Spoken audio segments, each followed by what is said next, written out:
Eh bien, nous voilà pour notre recette dessert du week-end. Je vous avais promis un gâteau renversé à la rhubarbe. Je vais vous donner les ingrédients. Ils sont très simples. J'ai déjà fait une partie du travail, mais en fait, il n'y a pas de cuisson. Donc, vous allez pouvoir faire la même chose que moi. Et je vais vous donner des noms d'enseignes, puisque vous allez pouvoir trouver certains produits dans ces enseignes-là.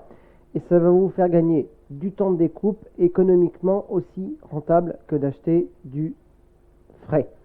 Donc, vous avez compris qu'il allait y avoir des fruits surgelés. On a besoin d'à peu près 750 g de rhubarbe. Je ne vous conseille pas forcément de l'acheter fraîche parce qu'on est autour des 3 euros le kilo, ce qui va être exactement le même cas dans le surgelé. Et on va aller chez Picard et on va faire attention, quand on achète sa rhubarbe, à prendre de la rhubarbe surgelée en morceaux. Donc vous avez des gros tronçons de rhubarbe. J'aurais pu faire de la rhubarbe fraîche puisqu'on en a souvent au jardin, mais là on n'en a pas pour l'instant, ça commence. Et moi je vous montre des techniques de cuisine très simples, donc de la rhubarbe fraîche. On a besoin de 100 g de beurre mou. Donc j'ai pris du beurre, je l'ai coupé, j'ai pris ma margarine pour pâtisserie, je l'ai coupé en petits morceaux. Et pendant 2 heures, je l'ai laissé à l'air libre. Tout comme ma rhubarbe. Vous verrez pourquoi tout à l'heure. J'ai besoin de 2 œufs, 225 g de farine, une cuillère à soupe de levure chimique, un petit yaourt à la grecque, donc c'est les fameux yaourts, tous ces yaourts un peu fouettés, aérés, des yaourts grecs. Et là, c'est un yaourt grec aux chèvres, simplement parce que j'avais besoin de 250 g. Donc j'ai mis 200 g de yaourt plus 50 g de crème, parce que j'avais de la crème épaisse, 12%. Mais effectivement, j'ai privilégié ce yaourt parce que maintenant ils vendent des gros pots en grande surface, donc ça m'évite d'acheter les 4, les 5 yaourts. Et là, j'ai pris aux chèvres parce qu'il y avait des pots individuels. C'est pour éviter le gâchis. Et parce que maintenant, il y a des petits pots de 200-250 g. Il vous faut 80 g de sucre de canne et 20 g en plus, ça fait 100 au total. Là, ici, j'ai 80 g de sucre de canne.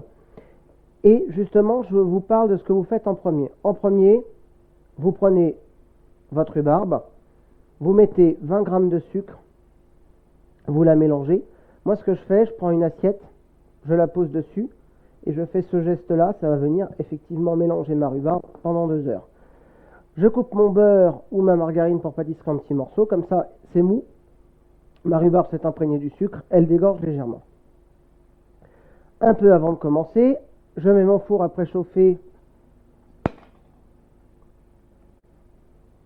à 165, donc là on est à peu près à 165-170. Et là je l'ai mis en turbo, c'est-à-dire en toute chaleur. Je préparais mon yaourt à la grecque avec ma crème, non, c'est rien de très compliqué. Et ça c'est pareil, je prépare, je laisse au frigo, j'ai remué avant de commencer. Je beurre un moule à manquer avec charnière. Donc là c'est un petit peu en dessous des tailles que je prends d'habitude, parce que maintenant j'ai des tailles différentes. Et il faut un papier sulfurisé. Une fois que vous avez fait ça, j'essaye de ne pas mouiller mon petit papier. Vous prenez votre papier sulfurisé qui est ici. Alors vous allez avoir 2 possibilités.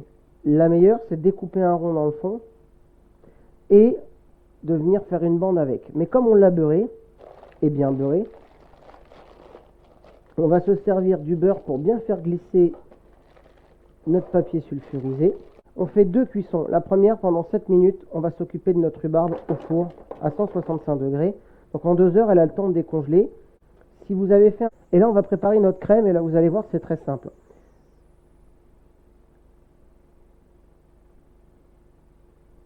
On prend tout notre beurre, ou la margarine spéciale pâtisserie. Moi, je suis plus fan maintenant de la margarine spéciale pâtisserie, parce que ça coûte nettement moins cher. Alors, là, vous allez avoir deux choses possibles. Ou du demi-sel, parce que ça existe en margarine, ça existe aussi avec le beurre. Ou vous mettez un peu de fleur de sel. Donc là, on va se mettre une belle pincée de fleur de sel. Ça va réveiller le goût de notre préparation. Et on met les 80 g de sucre, puisque j'en ai déjà enlevé 20 sur les 100 au total pour la rhubarbe. On va battre pour obtenir une crème.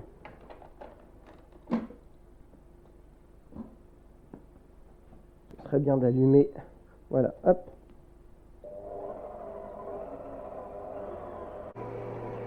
Là, j'ai une petite crème entre le sucre et mon beurre qui s'est formée.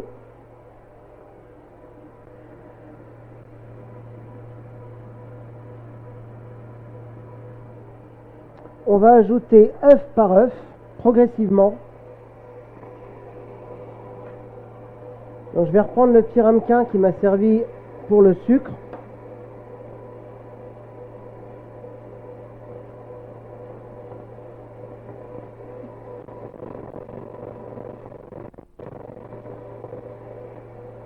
Pour mettre mes coquilles d'œufs qui sont...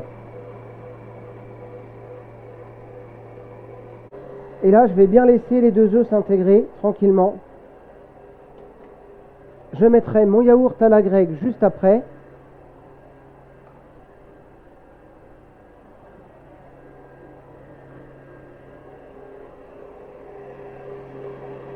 Quand votre crème elle est bien faite, elle est bien répartie, vous mettez votre yaourt à la grecque progressivement. Nos 225 g de farine. Donc là, ça sonne, ça veut dire que la rhubarbe est prête. Je coupe, je laisse comme ça dans mon four encore quelques minutes, c'est pas grave. Hop. Et là, on va se mettre la farine.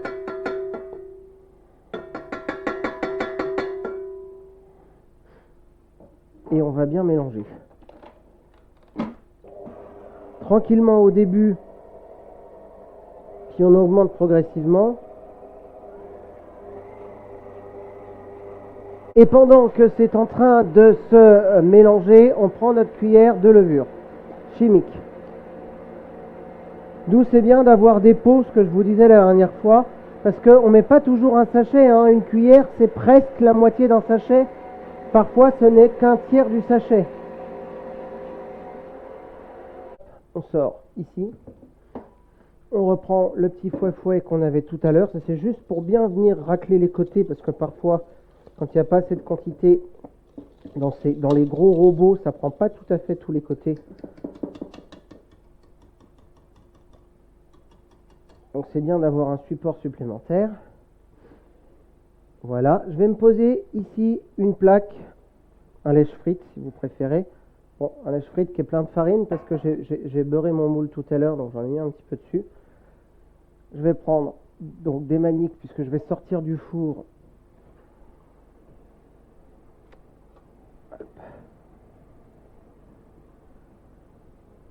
Mon moule à manquer avec la rhubarbe qui est dedans. Hop. Donc il y a un petit peu de jus dans le fond. C'est pas gênant pour l'instant. Je vais prendre la maryse que j'avais tout à l'heure. Et là, en fait, je vais répartir ma rhubarbe pour qu'il y en ait partout et qu'il n'y ait presque pas de trous. Ensuite, on verse notre préparation dessus.